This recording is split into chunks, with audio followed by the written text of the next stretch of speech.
profesor Miguel Armando Xmatá Chacón y compañeros estudiantes. Para nosotros es un gran gusto poderles dar a conocer un documental de la sinapsis vinculada a las neuronas del cerebro.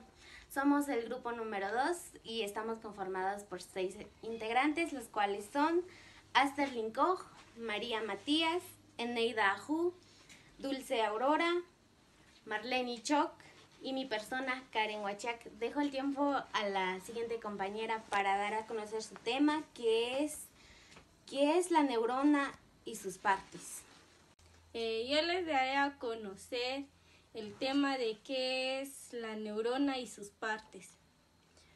Una neurona tiene un cuerpo celular que incluye un núcleo celular y extensiones especiales denominadas axones y dendritas. Los conjuntos de axones, denominados nervios, se encuentran en todo el cuerpo. Los axones y las dendritas permiten que las neuronas se comuniquen, incluso a través de las largas distancias.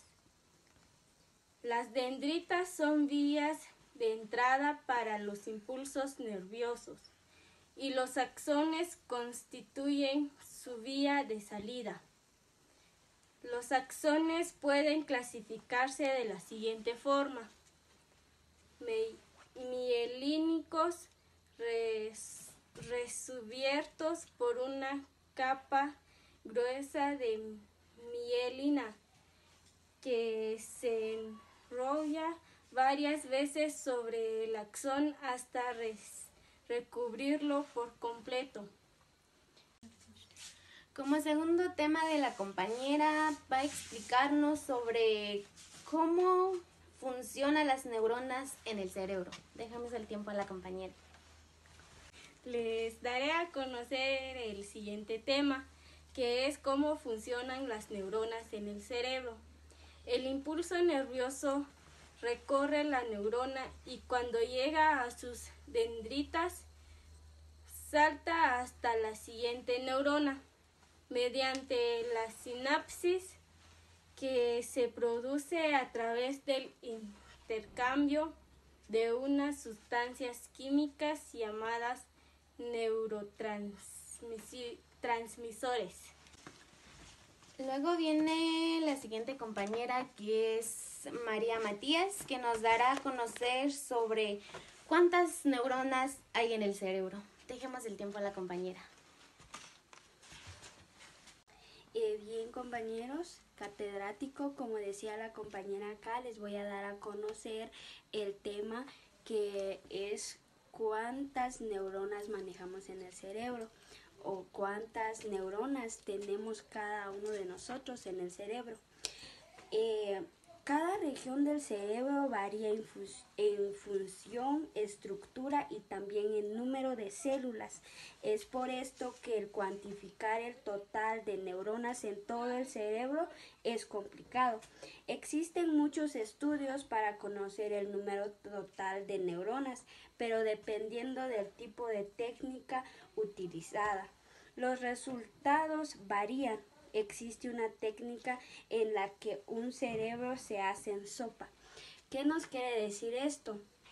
Claramente, con lo que he dicho, nos da a entender que no podemos identificar cuántas neuronas específicamente maneja cada uno de nosotros en el cerebro.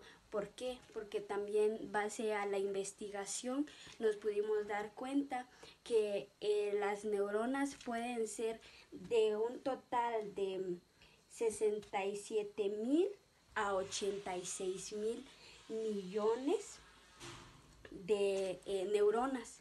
Esto nos quiere decir que no hay un total exacto. También nos quiere decir que tanto como niños no podrían tener las mismas neuronas como un adulto. Estoy hablando de un adulto de 40, 50 años. Entonces, a esto queremos llegar, a que quizás algunos por parte nos hemos preguntado cuántas neuronas manejamos en el cerebro. y hay algunos otros que no nos interesamos en este tema, pero hasta cierto punto es muy importante. ¿Por qué? Porque las neuronas, obviamente, que son las que manejan nuestro cerebro. Las neuronas son las que nos guían. Las neuronas son las que tenemos en el cerebro, ya lo había dicho la compañera. Las neuronas son todas aquellas que trabajan en nuestro cerebro. Es todo aquel que hace que entendamos, es todo aquel que hace que pensemos las cosas. Entonces a esto queremos llegar. Con el estudio que se ha hecho, no hay un total exacto de neuronas.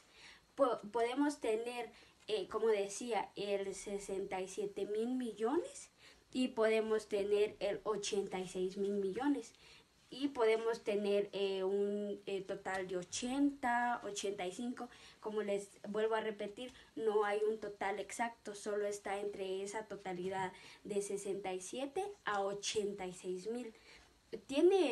Si nos podemos dar cuenta que es una gran cantidad la que varía, es una gran cantidad. Entonces, científicos han llegado a esto. Con muchos estudios, con muchos estudios, podemos llegar a saber cuántas neuronas tenemos cada uno de nosotros, pero también tengamos en cuenta que no todos tenemos la misma cantidad. En los niños puede variar, conforme vamos creciendo, las neuronas varían mucho. Un niño de 7 años no puede tener las mismas neuronas que un adulto de 30 años. Y entonces, este es un tema un tanto importante en nuestras vidas. ¿Por qué? Porque, como les vuelvo a repetir, no todos nos interesamos en el tema de cuántas neuronas tenemos o qué pasa con nuestras neuronas, ¿no?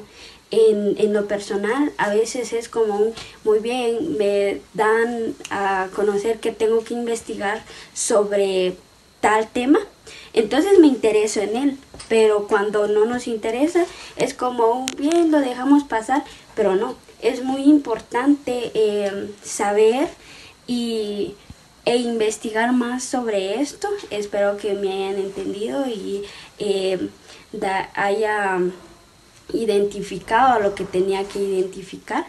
Con esto le dejo tiempo a mi compañera.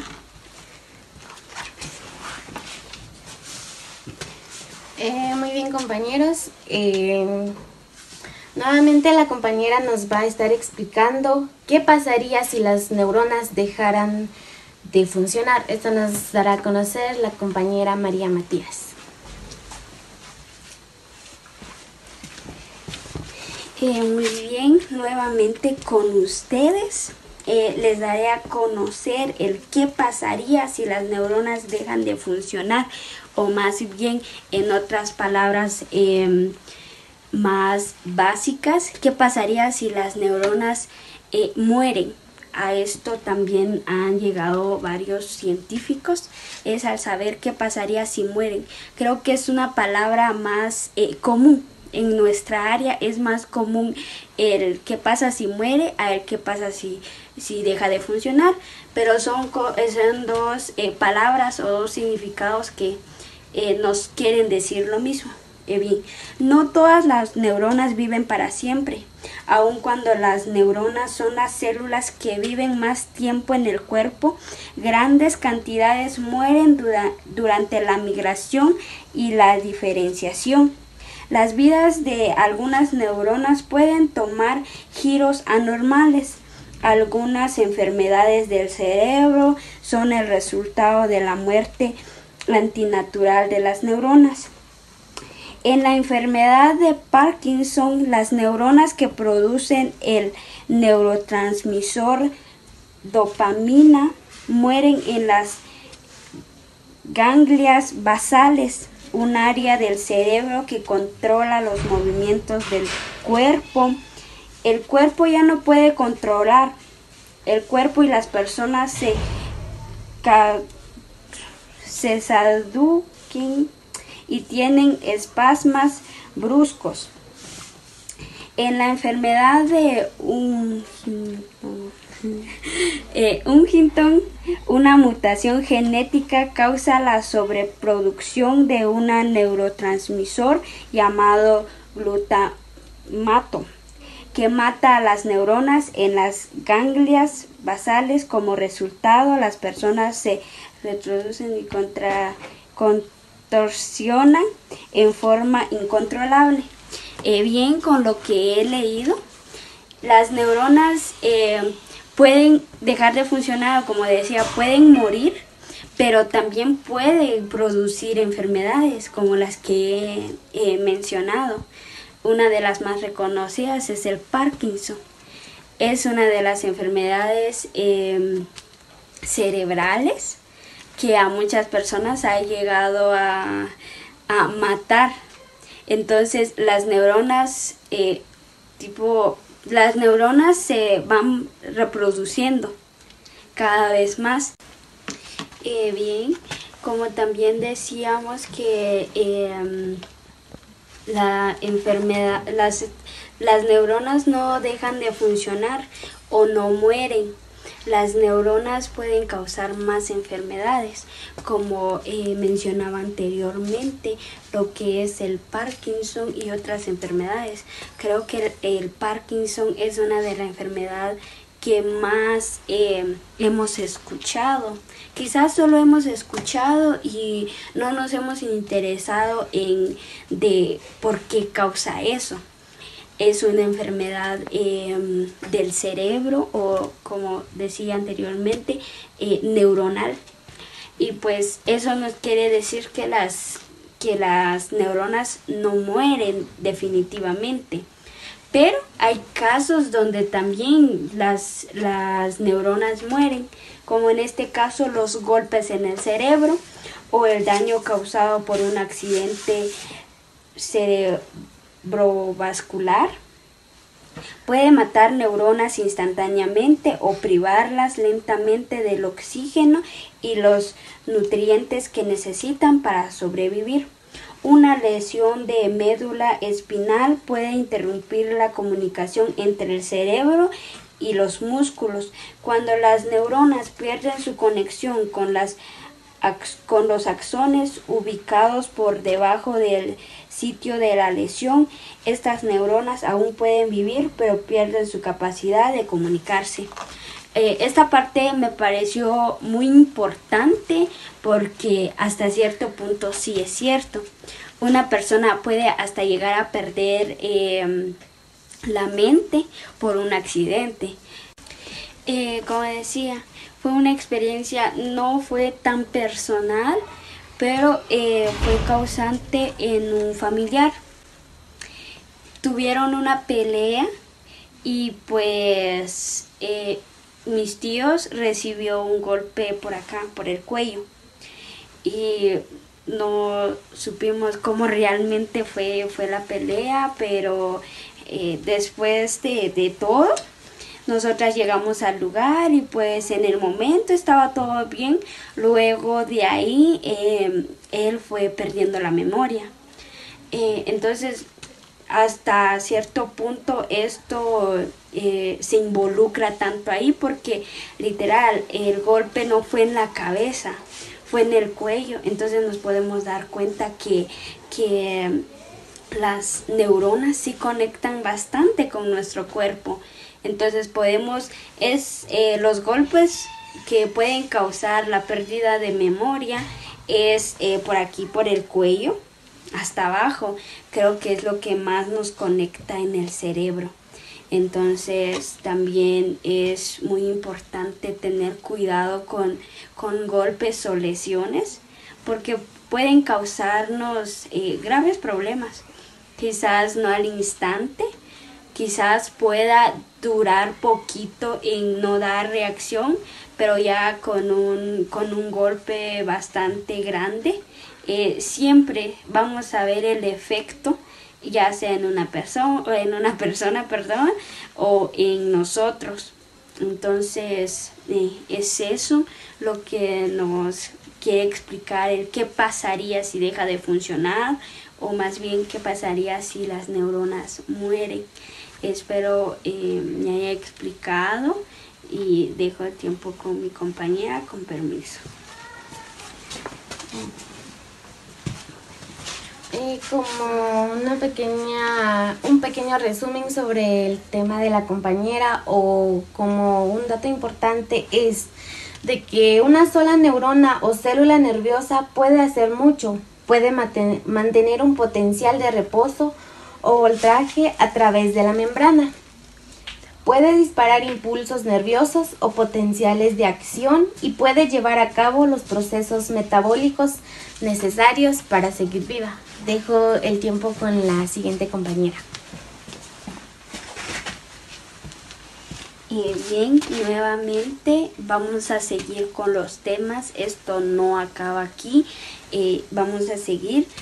Y el tema o la pregunta que le corresponde a la compañera es: ¿qué es la sinapsis?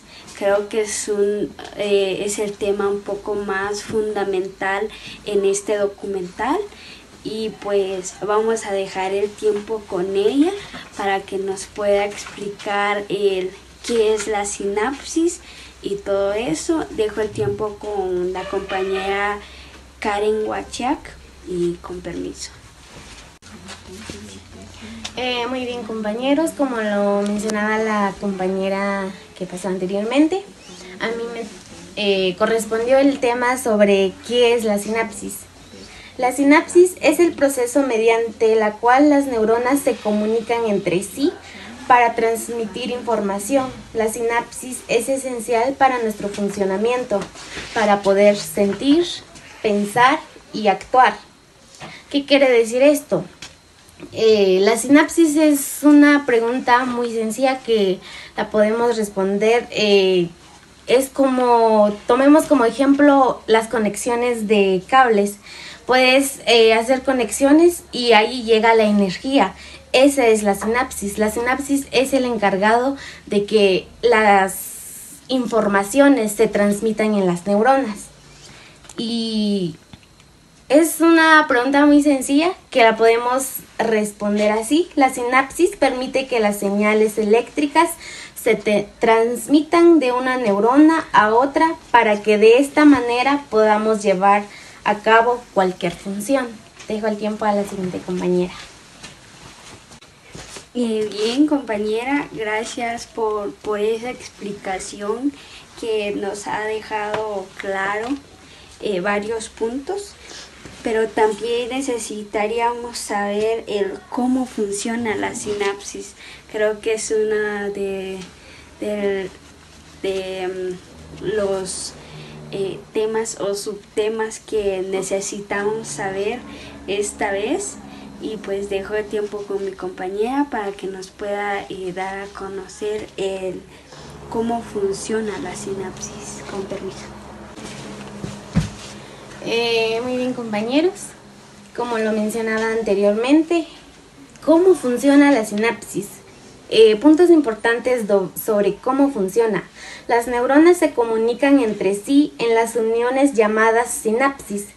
En una sinapsis, una neurona envía un mensaje a una neurona blanco o otra célula. La mayoría de las sinapsis son químicas, las cuales se comunican con mensajes químicos. Otras sinapsis son eléctricas. En ellas los iones fluyen directamente entre las células. En una sinapsis química, un potencial de acción provoca que la neurona presináptica libre neurotransmisores. Estas moléculas se unen a receptores en las células postsináptica y modifica la probabilidad de que ésta dispare un potencial de acción. Como lo mencioné anteriormente, es un ejemplo muy sencillo sobre las conexiones. Es así la sinapsis, es el encargado de transmitir las informaciones en las neuronas. Sin la sinapsis se podría decir que las neuronas no se pueden comunicar entre sí, y como también lo dije, la sinapsis es el encargado de hacer que nosotras sintamos algo, podamos actuar, podamos hacer varias cosas. En la sinapsis son varias. pero las más comunes son las sinapsis eléctricas y las sinapsis químicas. En la sinapsis química ocurre la liberación de mensajeros químicos conocidos como neurotransmisores. Los neurotransmisores llevan información de las neuronas presináptica o emisora a la célula postsináptica o receptora. Como tal vez recuerdes el artículo sobre estructuras y funciones de las neuronas. Las sinapsis generalmente se forman entre las terminales nerviosas, terminales axónicas de la neurona emisora y el cuerpo celular o las dendritas de la neurona receptora. Como también la sinapsis eléctrica, ellas hablan entre sí. La acción sucede en la sinapsis, el punto de comunicación entre dos neuronas o entre una neurona célula blanca, como un músculo o una glándula en la sinapsis.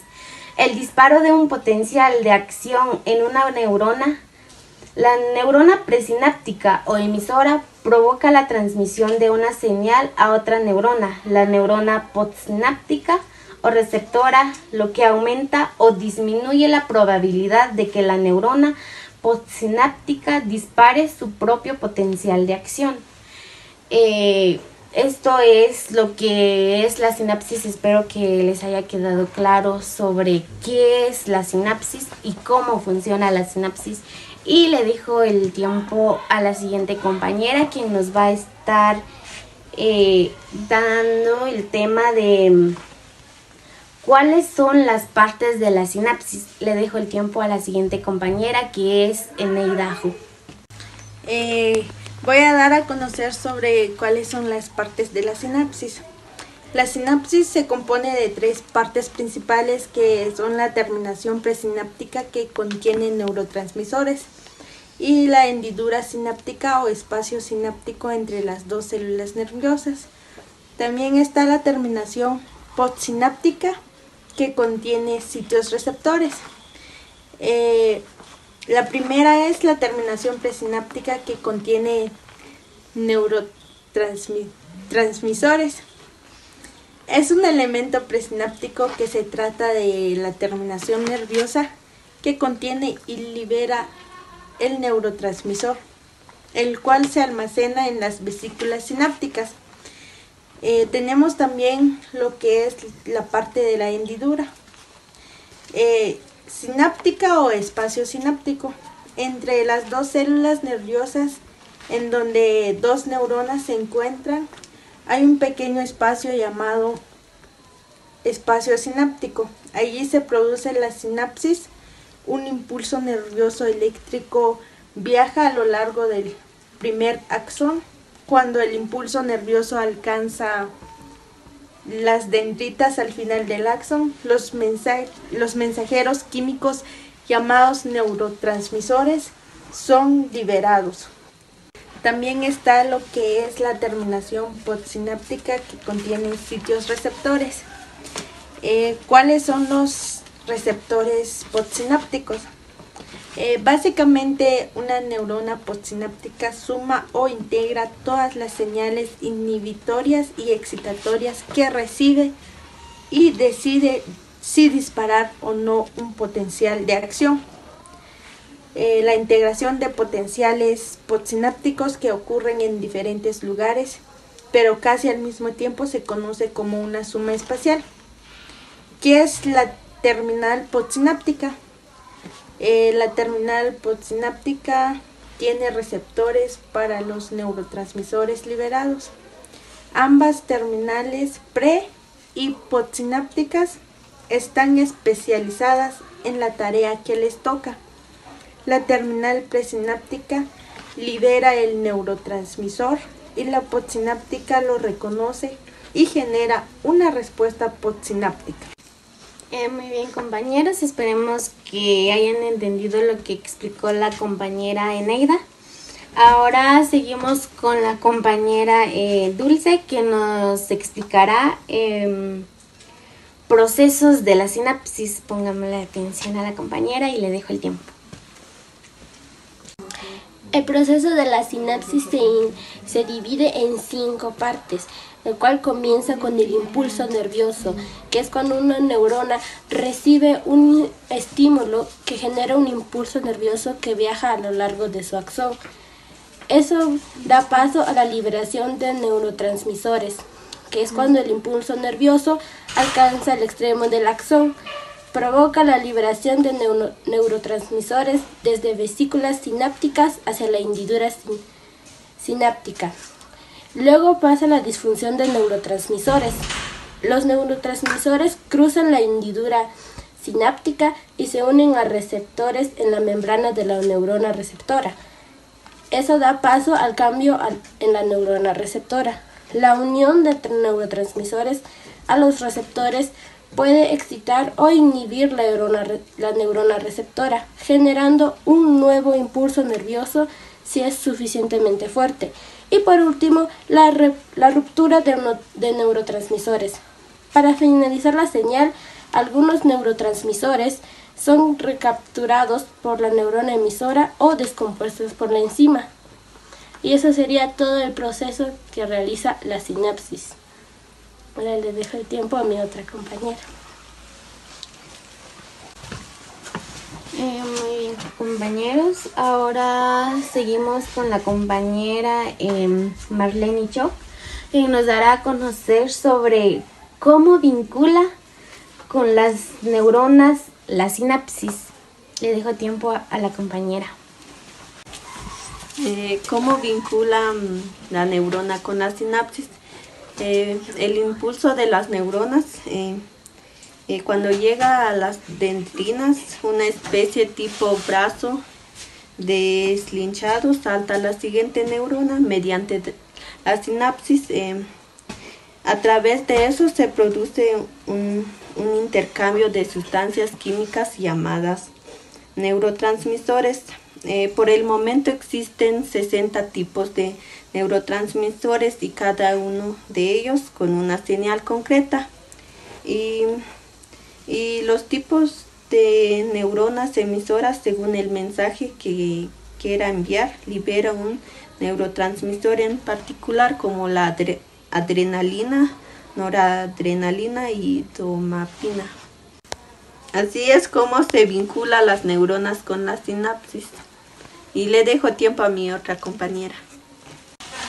Bueno, compañeros, estas han sido nuestras explicaciones. Esperemos que nos hayan comprendido bien. Dejo el tiempo con la compañera para que nos dé algunos datos curiosos sobre el tema. Bien, nuevamente acá con ustedes voy a dar a conocer algunos datos curiosos específicamente sobre las neuronas, que fue en el tema donde yo en lo personal más me centré. Y pues acá les voy a dar a conocer que son células, son un tipo de células las cuales forman una red de comunicación en el cerebro del reino animal. Su número es variable, se puede encontrar en gusanos cantidades de 300 neuronas, hasta 100.000 millones en el ser humano. También tenemos su descubrimiento. Las neuronas fueron descubiertas a finales del siglo XIX por Santiago Ramón. Mencionar que la sinapsis eléctrica de las neuronas es una conexión directa, para dejar más en claro las cosas. También tenemos las neurotransmisores. Los neurotransmisores son moléculas químicas. Así es como se ve la sinapsis neuronal, algo verdaderamente impresionante y hermoso. Básicamente se trata del impulso nervioso que se produce a través de las neuronas y que posibilita su comunicación, y consiste, en esencia, en una descarga química traducida en una señal eléctrica que viaja a través de las redes neuronales de nuestro encéfalo a una velocidad vertiginosa.